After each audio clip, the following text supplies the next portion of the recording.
नमस्कार, चंडीगढ़ अमर उजाला से मैं वीना तिवारी। पीजीआई में रेजिडेंट डॉक्टरों के साथ फिर मरीज के परिजनों की मारपीट का मामला सामने आया है। घटना सोमवार के सुबह की है और घटना स्थल पीजीआई का ट्रॉमा सेंटर है, जहां पर सीनियर रेजिडेंट डॉक्टर जो न्यूरोलॉजी से रिलेटेड है, वो अपनी ड्यूटी कर रहे थे और जानकारी के अनुसार वहां पर मरीज आए और डॉक्टर्स रूम में जाकर बैठ गए। रेजिडेंट डॉक्टर के बार-बार कहने पर भी जब मरीज बाहर नहीं निकले तो रेजिडेंट डॉक्टर नाराज हो गए और उन्होंने तेज आवाज में बात कर ली और मरीज को बाहर निकलने के लिए कह दिया।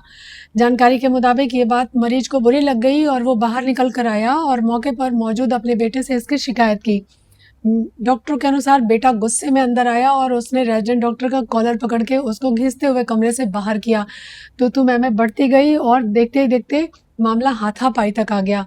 इस स्थिति की जानकारी जब मौके पर मौजूद सिक्योरिटी गार्ड को मिला तो उन्होंने मौके पर पहुंचकर स्थिति को नियंत्रण में करने का प्रयास किया, लेकिन मारपीट इस हद तक पहुंच गई थी कि मरीज के बेटे का टी शर्ट फट गया था।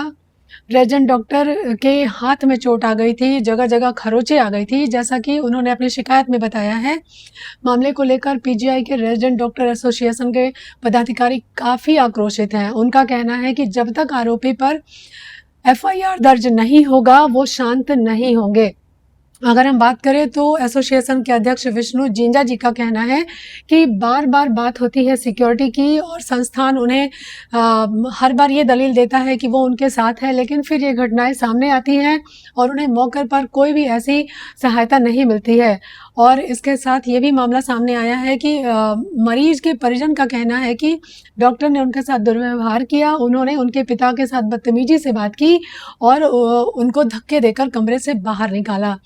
मामले को लेकर शिकायत पुलिस में दर्ज करने की भी बात सामने आ रही थी, लेकिन फिलहाल पीजीआई प्रशासन ने इसकी पुष्टि नहीं की है, ना ही थाने से किसी तरह की कोई पुष्टि सामने आई है। फिलहाल पीजीआई के रेजिडेंट डॉक्टर एसोसिएशन के डॉक्टरों का कहना है कि पिछले दिनों लगातार हुई मारपीट की घटनाओं के दौरान पीजीआई प्रशासन ने उन्हें आश्वासन दिया था कि हर तरह की सुरक्षा व्यवस्था उन्हें मुहैया कराई जाएगी। वार्डों में, ओपीडी में पैनिक बटन दिए जाएंगे, जिसके माध्यम से किसी भी तरह की अनहोनी होने पर वो तत्काल सुरक्षा प्राप्त कर सकेंगे, लेकिन इस तरह की व्यवस्थाएं अभी केवल फाइलों में ही बंद हैं। इसको लेकर पीजीआई के रेजिडेंट डॉक्टर नाराज भी हैं। उनका कहना है कि हम 24 घंटे मरीजों के इलाज में लगे रहते हैं, ऐसे में अगर हमारी ही सुरक्षा ताक पर होगी तो फिर हम कैसे काम करेंगे। अब देखना ये है कि पीजीआई प्रशासन इसमें क्या रवैया अपनाता है। क्या वो रेजिडेंट डॉक्टरों के साथ मिलकर दोषियों पर एफआईआर करवाता है थाने में, या फिर इस मामले को फिर बातचीत करके रफा-दफा करने का प्रयास होता है। तो इस जानकारी में आगे की अपडेट के लिए बने रहिए चंडीगढ़ से अमर उजाला के लिए वीना तिवारी के साथ। धन्यवाद। अगर आप ये वीडियो YouTube पर देख रहे हैं तो हमारे चैनल को सब्सक्राइब कर बेल आइकन दबाएं और Facebook पर देख रहे हैं तो हमारे पेज को लाइक करें।